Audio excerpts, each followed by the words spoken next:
De todas las técnicas, de todas las preparaciones de la cocina mexicana, hay las viejas y las muy viejas. La capirotada es muy vieja.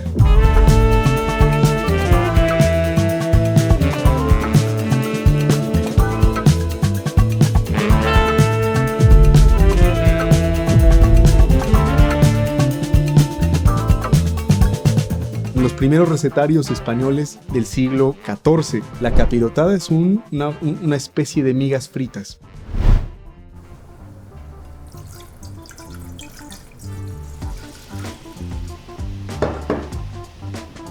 Las capirotadas son saladas, son con ingredientes de guarda, con jamones, con chorizos, con alcaparras, aceitunas, almendras, nueces, también con chilitos, ¿no? Chiles en conserva, bastante caldo para poder mojar las sopas, ¿no?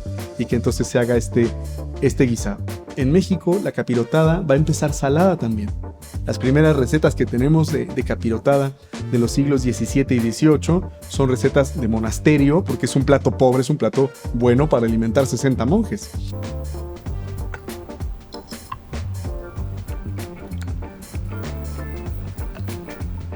Ese nombre, capirotada, viene de un sombrero muy particular que usaban ciertas personas en la Edad Media en España, en Portugal, incluso en el norte de África. Y a ese sombrero se le llamaba el capirote. Y entonces cuando la gente pedía la limosna en el capirote.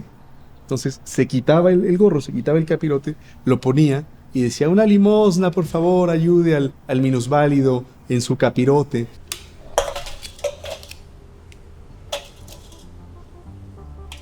La capirotada en realidad es un alimento de carestía. Es una forma de aprovechar los recursos. Es una forma inteligente de usar el pan frío, el pan de ayer. Ese pan que ya no se puede consumir como pan, pero que tiene un bendito segundo uso.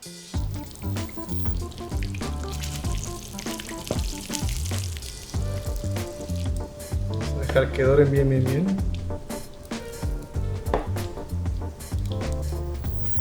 Más paciencia, Es típicamente un plato de vigilia. Recordemos que en la tradición cristiana, el momento de la Cuaresma, el momento previo a la pasión de Cristo, es un momento de reflexión, un momento de guarda, un momento donde la gente hace penitencia. La Nueva España era extremadamente religiosa, también lo era en México del siglo XIX.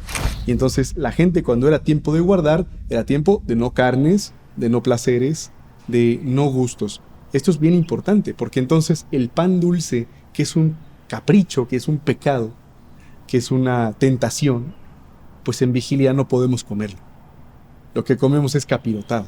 Es el sacrificio de no comer el pan fresco, de no comer el pan sabroso. Era más común que se hiciera de pan vaso. Es un pan más duro. Para que nos demos una idea de cómo son las capirotadas, esta es del siglo XIX, es del cocinero mexicano en forma de diccionario. Este libro que va a ser emblemático de nuestra cocina, 1831. Ahí aparece la capirotada que se llama capirotada de vigilia, con unos sabores en el almíbar muy clásicos del tiempo, ¿no?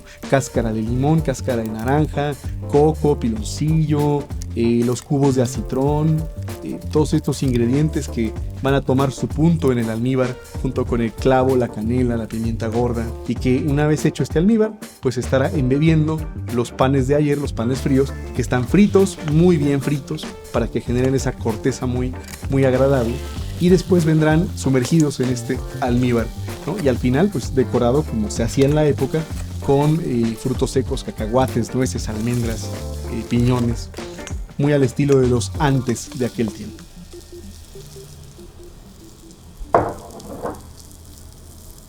La capirotada va a cambiar conforme avanzan los siglos. Vamos a ver ya en el siglo XVIII finales y principios del XIX, capirotadas dulces.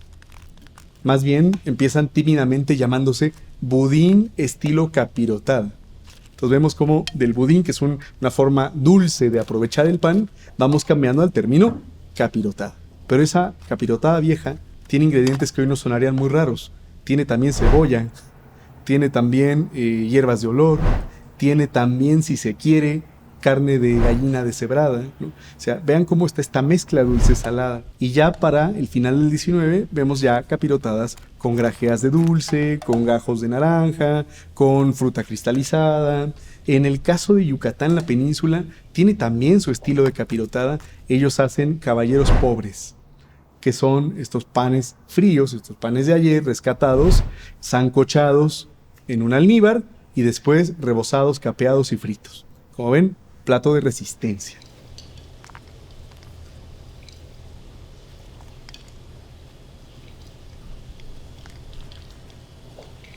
Las comidas de recuperación, las comidas de aprovechamiento de ingredientes, son comidas que perduran en el tiempo.